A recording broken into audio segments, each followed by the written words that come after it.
What up, guys? The Bench Buddies are back with my college football rankings, week 15. After a big weekend of the conference championship games, this is going to be my top four and what it should be. But before I get into it, subscribe to the channel down below.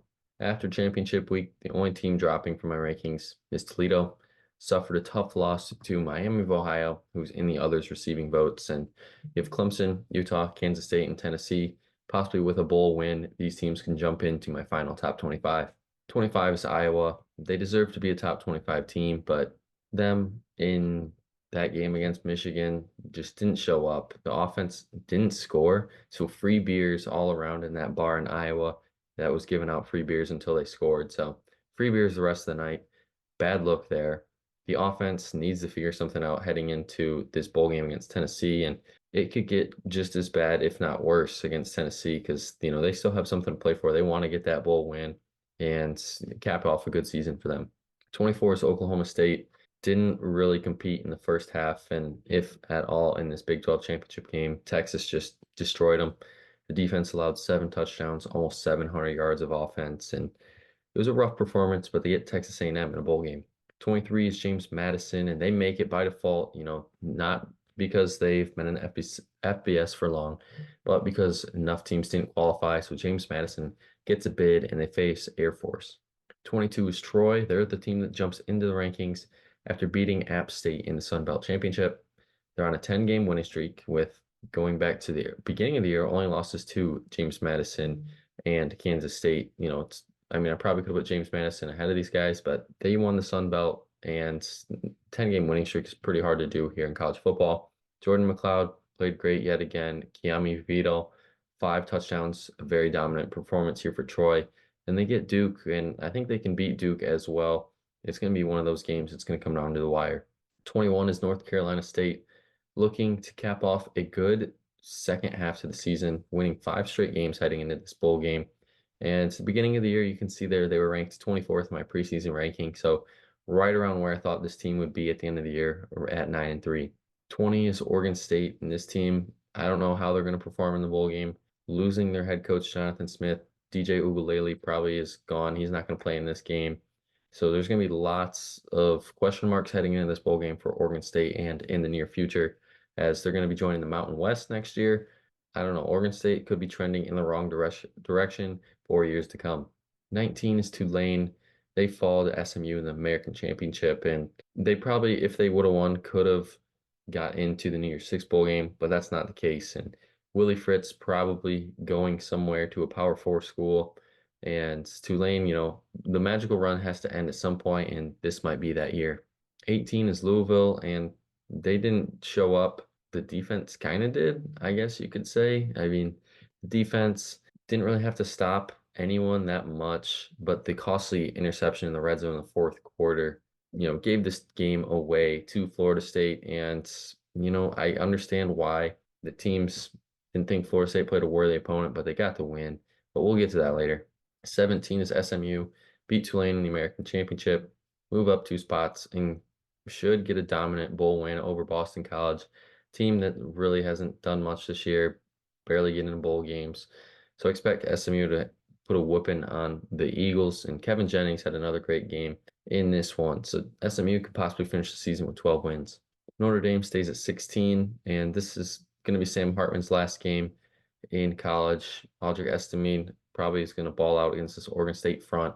And Oregon State does have a good defense, but I just like Notre Dame here. Notre Dame has just put together 2 solid seasons in Marcus Freeman's first 2 years, and they're a team that's definitely going to benefit from this 12-team playoff next year, because Notre Dame is definitely going to be right in that equation every year. 15 is Liberty, and I keep throwing them up there because they're undefeated. They took care of New Mexico State for the second time this year, and it was because of that dominant fourth quarter performance. They held New Mexico State scoreless after what was a back and forth high scoring affair. Then Kaidon Salter took over in that one, and they didn't really have much of an answer, so they get a matchup with Oregon, and that's going to be a good game to watch out for. 2 quarterbacks probably just slinging the pigskin around. 14 is LSU, and their story this year, kind of right where we thought they would be, 9-3, 10-2.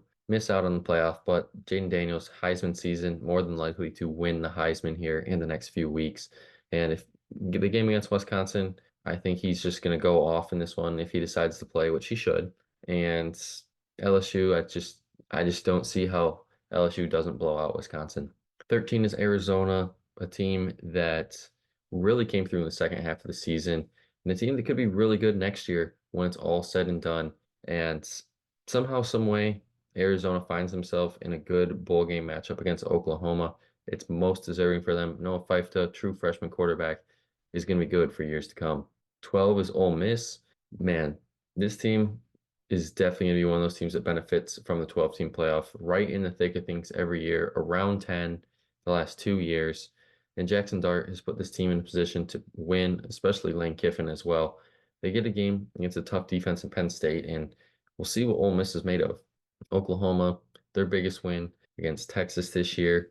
And obviously, it's a big win for them, but they missed out on playing them in a rematch against Texas in the Big 12 championship. But 10-2, possibly with a chance at 11-2.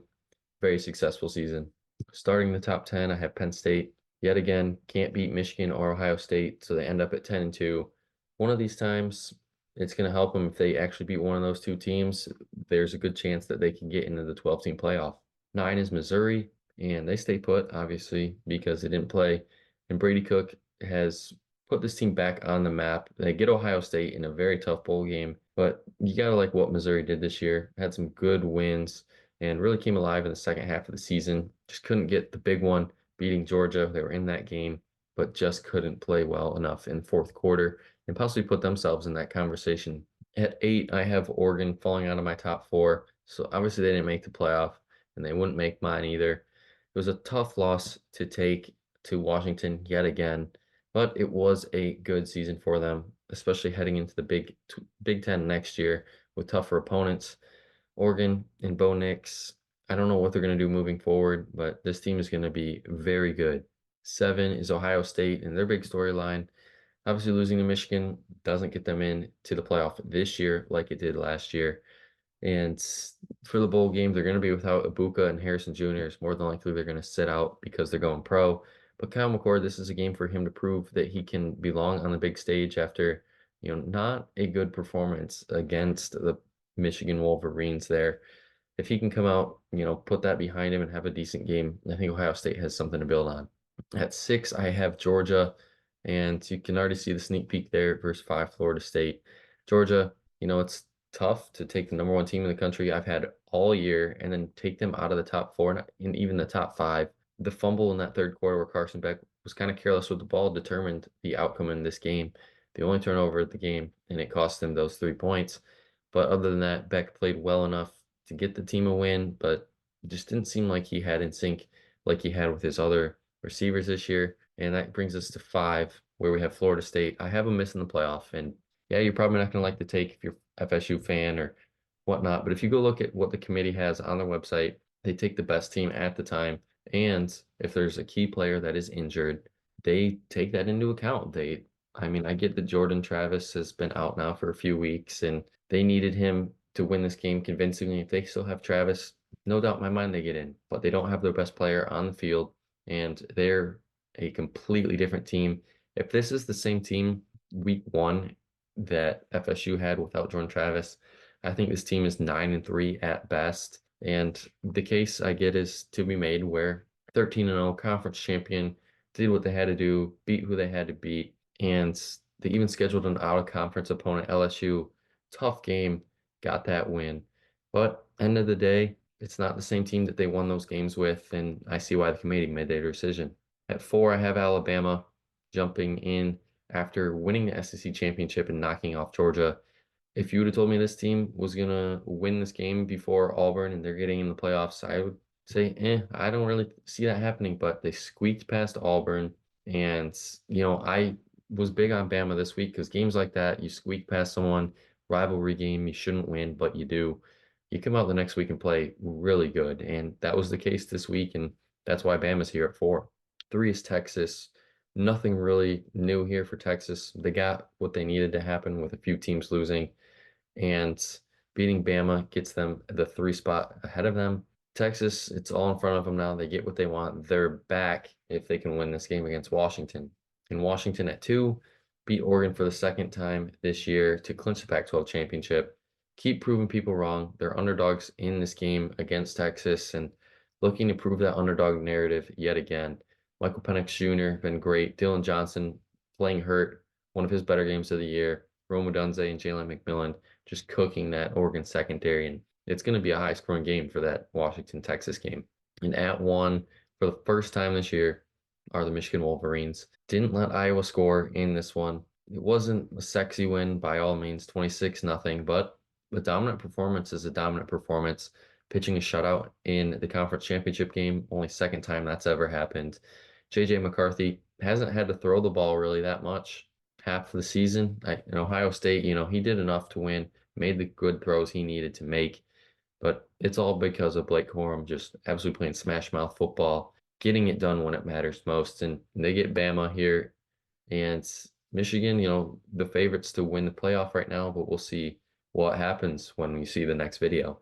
And that's going to be it for this one. Come back at the end of the year to see if your favorite team ends up in my top 25. But until next time, the Bench Buddies are out.